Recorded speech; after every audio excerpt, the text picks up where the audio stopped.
Néchin, son calme, ses quartiers pavillonnaires. C'est ici que Gérard Depardieu aurait acheté une maison lundi dernier, dans cette rue, située sur la frontière. À gauche la France, à droite la Belgique. À 63 ans, l'acteur a-t-il eu un coup de foudre pour cette bourgade tranquille ou veut-il tout simplement payer moins d'impôts?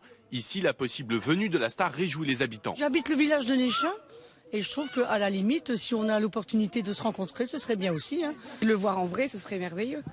Le village de Néchin est quand même un peu, je vais dire, habité par de nombreuses fortunes françaises, je pense. L'exil fiscal, un sujet sensible ces derniers temps. En septembre dernier, Bernard Arnault, le patron du groupe de luxe français LVMH, avait créé la polémique en voulant prendre la nationalité belge avant d'affirmer qu'il continuerait à payer ses impôts en France.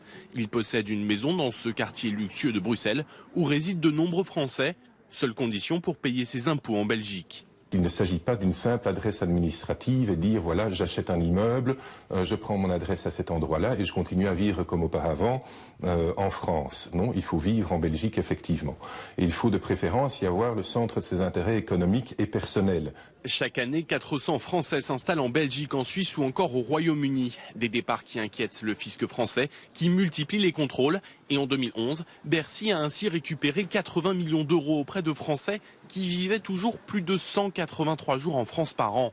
Quant à Gérard Depardieu, il n'a pas encore réagi, mais le départ du plus célèbre acteur gaulois serait un symbole embarrassant pour le gouvernement. Bon, allez, bye bye, salut.